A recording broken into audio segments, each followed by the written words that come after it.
எம்மா ஒளிச்சு பாருமா. கண்ண திறந்து நீ பாரு. என்னமாச்சு உனக்கு? எம்மா பூங்கொடி அவியலே மயக்கத்துல இருக்காவ. எம்மா சும்மான்னு கூப்பிட்டு இருந்தா கேக்குமா? நீங்க பேசாதீங்க. எல்லாத்துக்கும் காரணம் நீங்க தான். என்னது நான் காரணமா? நான் என்ன செஞ்சேன்? ஆமா நீங்க தான் காரணம். உங்க அம்மா மண்டையில தேங்காய் விழுந்ததுக்கு நான் என்ன செய்ய முடியும்? நீங்க தான் எங்க அம்மாவை அந்த பக்கம் போச்சோனியே. இல்லையே நானும் போச்சல. உங்க அம்மா தான் போனாவே. கரெக்டா அவிய போன நேரத்துக்கு தேங்காய் மண்டையில விழுந்துட்டு அப்படியே மயங்கி விழுந்துட்டாவ. இதுக்கு எப்படி நான் காரணமாக முடியும்? நான் என்ன தேங்காய் கிட்ட போய் கரெக்டா என் மாமியார் வரும்போது விழுந்து சொன்னனும். நீ இப்ப எதுக்காக என்னைய சொல்லியா? எங்க அம்மா வீட்டுக்குள்ளதான் இருந்தா நான் பார்த்தேன். நான் பாத்ரூம்க்கு போயிட்டு வரதுக்குள்ள எங்க அம்மையை அந்த பக்கம் அனுப்பி விட்டுருக்கிய. சும்மாலாம் எங்க அம்மா அந்த பக்கம் போக மாட்டா. இங்க பாரு நான் ஒன்னும் அனுப்பி விடல. உங்க அம்மா தான் போனாவ. எனக்கு தெரியாது. போய் சொல்லாதீங்க. எங்க அம்மா அந்த பக்கம் போகணும்னு அவசியமே கிடையாது. எதுக்கு போக போறா? நீங்க தான் ஏதோ திட்டம் போட்டு அனுப்பி விட்டுருக்கிய. இப்ப எங்க அம்மா தலையில தேங்காய் விழுந்துட்டு என்ன ஆமா யாதாமா? இங்க பாரு பூங்கடி, தேங்காய் விழுந்ததுல லேசான மயக்கம் தான் வந்திருக்கு. மயக்கம் தெரிஞ்சா உங்க அம்மா சரியாயிருவாவே. நீ ரொம்ப கவலைப்படாத. ஆமா உங்களுக்கு எங்க தெரிய போகுது எங்க பாசம்? எங்க அம்மைக்கு அடிபட்டிருக்கு. எனக்கு தான் வருத்தமா இருக்கும். உங்களுக்கு நல்ல சந்தோஷமா குளுகுளுன்னு தானே இருக்கும். இங்க பாரு அத்தைக்கு வருத்தப்பட்டதுல எனக்கும் வருத்தம் தான். சும்மா இப்படி எல்லாம் சொல்லாத சொல்லிட்டேன். ஆமா பெரிய வார்த்தை. இவ்வளவு நேரம் சிரிச்சிட்டு தானே நின்னுட்டு இருந்தே பார்த்தேன். நான் சிரிச்சேனா? நான் சிரிக்கவே இல்லையே. நான் வருத்தப்பட்டு தான் இருந்தேன். அத்தைக்கு இப்படி ஆயிட்டே அப்படின்னு பார்த்து நான் வருத்தப்பட்டுட்டே இருந்தேன். நீங்க வருத்தமும் படல ஒண்ணும் படல. வேணும்னே தான் எங்க அம்மைக்கு இப்படி ஆகட்டும்னு நினைச்சிருக்கிய. இங்க பாரு நான் எதுக்கு அப்படி நினைக்க போறேன்? சரி அப்படியே நினைச்சேன்னு வச்சுக்க. அது எப்படி உங்க அம்மா அந்த பக்கம் கரெக்டா போகும்போது தேங்காய் விழும்? நான் என்ன தென்னை மரத்திட்ட சொல்லி வச்சிருக்கேன். உங்களுக்கு தெரியுமா இருக்கும் தேங்காய் எப்போ விழும் மாங்காய் எப்போ விழும்னு? உங்க வீடு தானே இது. அதெல்லாம் கரெக்டா கணிச்சு எங்க அம்மையை அந்த பக்கம் அனுப்பியிருக்கிய. கேவலம் அதெல்லாம் பேசிட்டு இருக்காது பூங்கொடி. நான் அந்த மாதிரிலாம் எதுவும் செய்யல. உங்க அம்மையா தான் அந்த பக்கம் எழுப்பி போனாவே. திடீர்னு மண்டையில தேங்காய் விழுந்துட்டு யார் கண்டா தேங்காய் விழுந்துச்சா இல்ல எதையும் தூக்கி அடிச்சியலான்னு? என்னதே அடிச்சனா? ஆமா அடிக்க உட்காந்து அப்படி நினைச்சிருந்தா நான் என்னைக்கு அடிச்சுட்டு ஓடி இருப்பேன். இவ்வளவு நாள் வச்சிட்டு இருக்கணும்னு அவசியம் இல்ல. ஆமா ஆமா யாரும் இல்லன்னு அடிப்பிய. நான் சும்மா விட்டுருவேன்ல. தேவையில்ல அதெல்லாம் நீ பேசிட்டு இருக்காது சொல்லிட்டேன். நான் உங்க அம்மையை எதுவுமே செய்யல. அவியலாதான் போனாவே தேங்காய் விழுந்துட்டு நான் என்ன செய்ய முடியாதுக்கு? ஏம்மா பாருமா நீ மிரட்டியாவே. நீ மயக்கத்துல இருந்த உடனே தான் மிரட்டியாவே. முழிச்சு பாரு. சொல்லுமா உனக்கு என்ன நடந்துச்சு? நீ வாயை திறந்து சொல்ல அப்பதானே தெரியும். அவியெல்லாம் அதைதான் சொல்லுவாவே. மரத்துல இருந்து தான் தேங்காய் விழுந்துச்சு. எம்மா எம்மா நீ பாரு. அவியல மயக்கத்துல இருக்காவ. சும்மா நொய்யி நொய்யிங்க அது தெரியா? எங்க அம்மைக்கு இப்படி ஆயிட்டேன்னு நானே வருத்தத்துல இருக்கேன். நீங்க சும்மா இவ்வளவு பேசாதங்க. ஜும்மா செல்லமா எங்க அம்மைக்கு என்னாச்சு? ஏங்க வீட்டுக்குள்ளதான் இருந்தாவ. திடீர்னு பின்னாடி பக்கம் போனாவல. தென்னை மரத்துல இருந்து தேங்காய் மண்டையில விழுந்துட்டு அப்படியே மயங்கி விழுந்துட்டாவ. நானும் பூங்கடியும் சேர்ந்துதான் தூக்கிட்டு வந்து இங்க படுக்க வச்சிருக்கோம். என்ன இல்லனே அம்மா வீட்டுக்குள்ளதான் இருந்தா. என் கூட பேசிட்டு தான் இருந்தா. நான் பாத்ரூம் போயிட்டு வரேன்னு சொல்லிட்டு போனேன். திடீர்னு எப்படி எழுந்து பின்னாடி பக்கம் போவா நீ சொல்லு? இவையதான் ஏதோ பண்ணிட்டாவ. ஏங்க உங்க தங்கச்சி தேவையில்லாம பேசிட்டு இருக்கா. நான் என்ன செய்ய போறேன் உங்க அம்மைய? நான் அப்படிலாம் செய்யக்கூடியவளோ? இத்தனை வருஷமா நான் தான் உங்க அம்மையை வச்சு பார்த்துட்டு இருந்திருக்கேன். இவ இப்பதான் கொஞ்ச நாளா நம்ம கூடயே இருக்கா. அவியல ஏதாவது செய்யணும்னு நினைச்சிருந்தா நான் ஒத்தையில இருக்கும்போதே செஞ்சிருக்கலாமே. இவளை வச்சுக்கிட்டேவா நான் செய்வேன். இவ என்ன பேசியா? உங்க அம்மையாதான் வெளியே எழுந்து போனாவே. இல்லனே அம்மா அவ்வளவு நேரம் உட்கார்ந்தா இருந்தா. திடீர்னு எதுக்கு வெளியே எழுந்து போறா? அம்மா கண்ணை முழிச்சு சொன்னாதான் எல்லாம் உண்மையும் தெரிய வரும். மைனிதான் ஏதோ போய் சொல்லியாவே. ஏங்க இதுல போய் சொல்றதுக்கு என்ன இருக்கு? அத்தைக்கு ஒண்ணுன்னா எனக்கும் தானே கஷ்டம். அவியலுக்கு ஒண்ணுன்னா நானே தாங்கிக்கிட மாட்டேன். நான் ஏதாவது அவியல செய்யணும். உங்க தங்கச்சி சொல்ற பார்த்தா வேணும்னே அவியல நான் தான் அடிச்சிட்ட மாதிரி சொல்லிட்டு இருக்கா. ஆமாண்ணே எனக்கு அப்படிதான் தோணுது. பாருங்க எப்படி பேசியா பாருங்க. நான் அப்படிப்பட்டவளாங்க. நான் அப்படி செய்யணும். சோ நிறுத்துறியலா ரெண்டு பேரும்? மயங்கி விழுந்திருக்காவ. தண்ணி தெளிச்சியலா? அதெல்லாம் தண்ணியெல்லாம் தெளிச்சு பார்த்தாச்சு. எழுப்பியும் பார்த்தாச்சு. எலும்பல மயக்கத்துலதான் படுத்து கிடக்காவ. ஆஸ்பத்திரிக்காவது கூட்டு போக வேண்டியதானே? நாங்க ரெண்டு பேரும் எப்படி ஆஸ்பத்திரிக்கு தூக்கிட்டு போவோம்? அதான் நீங்க வரட்டோன்னு போன் போட்டேன். தள்ளு எங்க அம்மையை ஆஸ்பத்திரி கூட்டிட்டு போட்டு. என்ன ஆஸ்பத்திரிக்கு நானும் வரேனே. ஏங்க நீங்களும் பூங்கொடியும் சேர்ந்து உங்க அம்மையை ஆஸ்பத்திரிக்கு கூட்டு போங்க. பிள்ளைல என்ன சொத்த நேரத்துல பள்ளியிடத்துல இருந்து வந்துடும். நான் வீட்டுல இருக்கேன். நானும் அங்க வந்துட்டா அதுவே எங்க போறதுன்னு தெரியாம முழிச்சுக்கிட்டு இருக்கோம். நான் இங்க இருந்து பிள்ளைகளை பாத்துக்கிட்டே நீங்க உங்க அம்மையை பாத்துக்கிடுங்க. என்ன அம்மையை தூக்குனே நம்ம ஆஸ்பத்திரிக்கு போவோம். ஆஸ்பத்திரிக்கு போனாதான் என்ன நடந்துச்சு ஏது நடந்துச்சுன்னு உண்மை தெரிய வரும். சரிம்மா பூங்கொடி. எம்மா எம்மா நான் என்னவோ தேங்காய் வேணுமே அவிய தலையில விழுன்னு சொன்ன மாதிரியே பேசியாவா. மரத்துல இருந்து அது விழுந்ததுக்கு நான் என்ன செய்ய முடியும்? அதுவா மண்டையில விழுந்துட்டு அவியல பின்னாடி போங்கன்னு சொன்னது நான் தான். ஆனா அதுக்காக தேங்காய் விழுந்ததுக்கு நான் பொறுப்பாக முடியுமா? அது மரத்துல இருந்து தானா விழுந்துட்டு நான் என்ன செய்ய முடியும்? அச்சோ கிளவி ஆஸ்பத்திரி கூட்டிட்டு போறாப்ல. கண் முழிச்சதுன்னா உண்மையை சொல்லி கொடுத்துருமே. என் புருஷ வேற நீ ஏசுவாவ. இந்த கிளவி வேணும்னே நான் தான் அடிச்சேன்னு கூட சொல்ல வாய்ப்பு இருக்கு. இப்ப என்ன செய்ய? ஹலோ அஸ்வின், என்னடா பண்ணிட்டு இருக்க? வா வீட்ல வா ரூம்ல தான் இருக்கேன். ஆமா மாமியார் வீட்டுக்கு போனியே, கவனிப்புலாம் பலமா இருக்கா? ஒரே என்ஜாய்மென்ட் தான் போல. அந்த கொடுமை ஏன்டா கேக்குற? சாப்பிடுங்க சாப்பிடுங்கன்னு ஒரே இம்சை. என்னென்னமோ செஞ்சு வச்சுட்டு சாப்பிடுங்கன்னு ஒரே தொல்லை. எனக்கு இந்த வீட்டுல இருக்கவே பிடிக்கல. என்னைய போயிட்டு சாப்பிடுங்க சாப்பிடுங்கன்னு இம்சை பண்றாங்க. எனக்கு எதுவுமே பிடிக்கலன்னு சொன்னாலும் கேட்க மாட்டாங்க. கொட்டாய்படுத்தி சாப்பிட வைக்கிறாங்கடா. என்னையும் சேர்த்து கூட்டிட்டு போயிருக்கலாம்ல. விருந்து கவனிப்புலாம் பலமா இருக்கும். அதுவும் கல்யாணம் முடிஞ்சு இப்பதான் முத தடவை அந்த வீட்டுக்கு போயிருக்கா. ஏகப்பட்ட ஐட்டத்தை போட்டு தாக்கு தாக்குன்னு தாக்கிருப்பாவே. என்னையும் கூட்டிட்டு போயிருக்கலாம்ல. நீ சொல்லும் போதே எனக்கு நாக்குல எச்சியா வருது. உன்னையும் சேர்த்து கூட்டிட்டு வந்தேன் இல்லையேன்னு இப்பதான் எனக்கு தோணுது. ஒரே போரிங்கா இருக்கு அஸ்வின். அப்புறம் இந்த ரூம்ல ஒரே ஒரு ஓட்ட ஃபேனு தான் இருக்கு. ஏசியும் இல்ல காத்தும் இல்ல, பேக்கடா இருக்கு அஸ்வின். எரிச்சலா இருக்கு. இந்த வீட்டுல இருக்கவே எனக்கு பிடிக்கல. எங்க வீட்டுல ரூம்ல ஏசி, ஹால்ல ஏசி, டைனிங் ரூம்ல ஏசி, நம்ம போற கார்ல ஏசி, இப்படி எல்லா இடமும் ஏசி தான். ஆனா இந்த வீட்டுல ஒரு ஃபேனு கூட வழி இல்ல. போய் போய் எங்க அம்மா இந்த வீட்டு பொண்ணு என் தலையில கட்டி வச்சிருக்காங்க பாரு. அதை நினைச்சா தாண்டா கடுப்பா இருக்கு.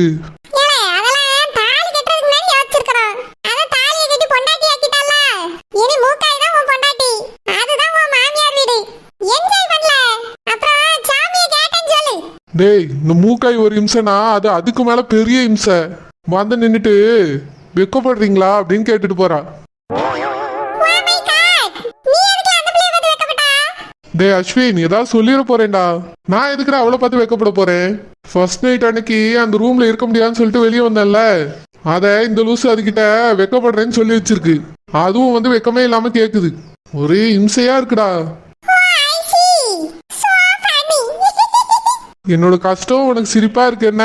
நல்லா சரிடா, அனுபவிக்கிற எனக்கு தான் தெரியும். இந்த வீட்டுல ஒரு ஏசி கூட இல்ல அஸ்வின். இந்த வீட்டுல போய் பொண்ணு எடுத்திருக்காங்க பாரு எங்க அம்மா. என் லைஃப் ஸ்பாயில் பண்ணிட்டாங்க அஸ்வின். எனக்கு இங்க யாரையுமே பிடிக்கல, இந்த வீட்டையும் பிடிக்கல. இப்படியே எங்கேயாவது ஓடிடலாமான்னு தோணுது.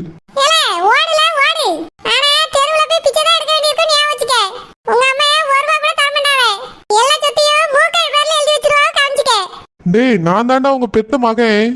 என்னைய விட்டுட்டு அவ பேர்ல எழுதி வச்சிருவாங்களா? என்னடா பேசுற நீ?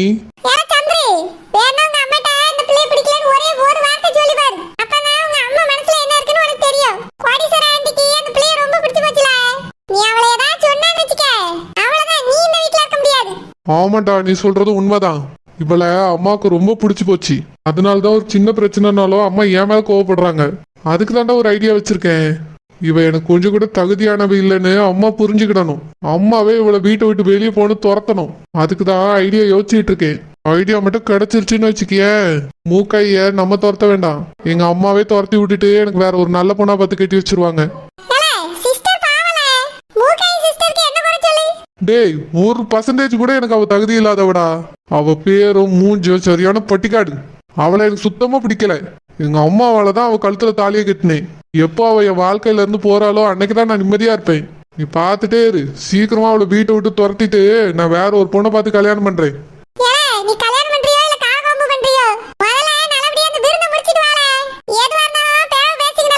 அஸ்வின், ஏசி இல்லாம என்னால இங்க இருக்க முடியலடா. பேசாம ஒரு ஏசி ஆர்டர் போட்டுருட்டுமா?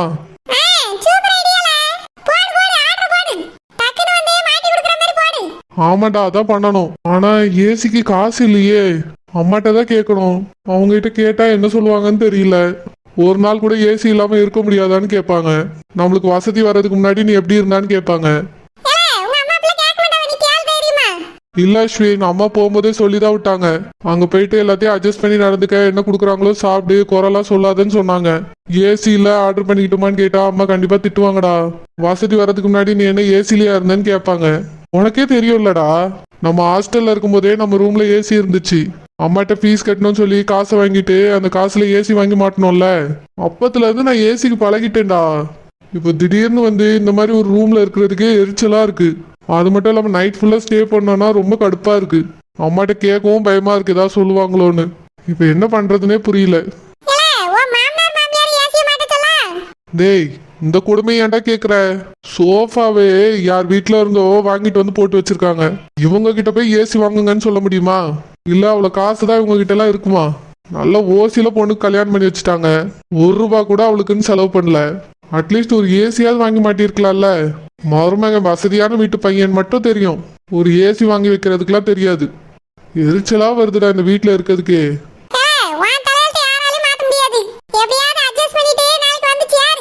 இனி இந்த வீட்டு பக்கமே அவளை கூட்டிட்டு நான் வரப்போறது இல்லடா. இதான் இதோட கடைசி. இதுக்கப்புறம் அவ மட்டும் தான் இந்த வீட்டுல வந்து இருக்க போறா. சீக்கிரமா அவளை துரத்துறதுக்கான பிளான் பண்றேன். அப்பதான் நான் நிம்மதியா இருக்க முடியும்.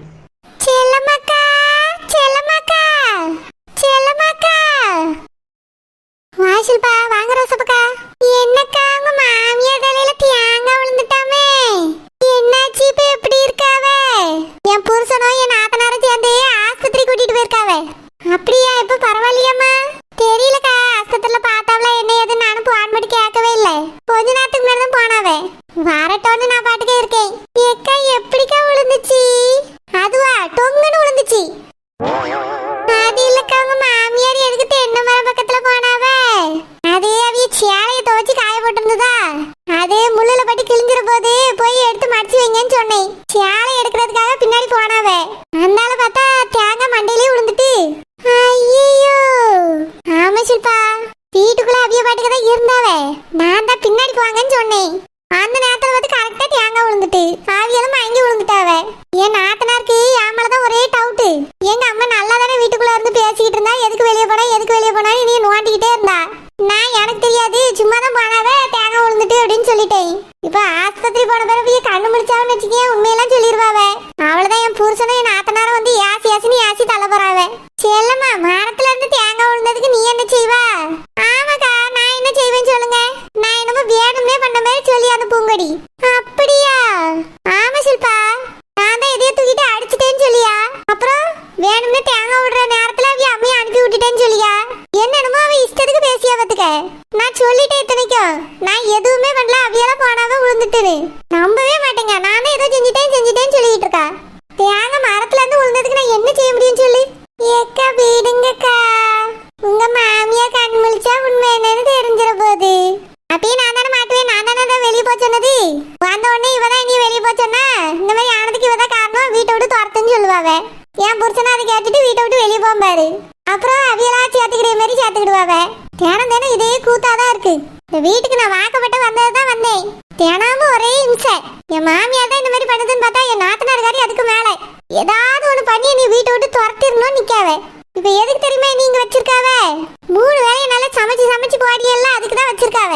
அது மட்டும் முடியாதுன்னு சொன்னேன்னு வச்சுக்கியா, இந்த நிமிஷமே நீ வீட்டை விட்டு துரத்திடுவாவ. செல்லமாவும் மாமியார் கோணம் மாறவே இல்லை என்ன? ஆமாக்கா, வாக்கப்பட்டு வந்த நாள் முதல்ல இருந்து இப்போ வரைக்கும் அப்படிதான் இருக்காவ. கொஞ்சம் வேணா மருமகளை பிடிக்காம இருக்கும். ஆனா இவளுக்கு என்னை சுத்தமா பிடிக்கலக்கா. வீட்டை விட்டு எப்ப துரத்தலாம் தான் பார்த்துக்கிட்டு இருக்காவ. வீட்டுல வேலை செஞ்சுட்டு சமைச்சு போட்டுட்டு இருக்க மத்தியில அதனாலதான் போனா போதுன்னு வச்சிருக்காவ. செல்லமாக்கா, வருத்தப்படாதுங்கக்கா. அந்த ராசாத்தி பொம்பளைய பார்க்கும்போது உங்க மாமியார் எவ்வளவோ பரவாயில்ல. என்ன சொல்ற சில்பா? ஏக்கா, உங்களுக்கு இந்த கதையே தெரியாதுல்ல. இப்பதான் இங்க கதை விடவே நீங்க வர மாட்டேங்கிறீங்களே. அது ஒரு பெரிய கதைக்கா. இந்த ராசாத்தி பொம்பளை இருக்குல்ல, சரி பிள்ளைய ரொம்ப வேலை வாங்குது. பாவம் அந்த பிள்ளை அந்த வீட்டுல கஷ்டப்பட்டுட்டு கிடக்குக்கா. அப்படியா? என்னமோ நல்லா பாத்துக்கிடுவேன் அப்படி இப்படின்னு சொன்னாவ. எல்லாம் போய் அந்த பிள்ளை வீட்டுக்கு வந்த அன்னையில இருந்து இன்னைக்கு வரைக்கும் அதுதான் வேலை பார்த்துக்கிட்டு இருக்கு. வீட்டுல சமையல்காரக்கா ஒருத்தவி இருந்தாவல்ல, அவியல வேலையை விட்டு துரத்திட்டு அந்த பொம்பளை இந்த செடி பிள்ளைய முழு நேரம் சமையல்காரி ஆக்கிட்டு. அது மட்டும் இல்ல, நான் இப்ப அங்க கூட்டி பெருக்கிற வேலைக்கு போறேன்ல, என்னையும் வேலையை விட்டு நிறுத்திட்டு மொத்த வேலையை அந்த பிள்ளைய செய்ய சொல்ல போதான். இது என்ன கொடுமையா இருக்கு? ஆமாக்கா, அப்படிதான் சொல்லிக்கிட்டு தெரியுது. என் வேலையை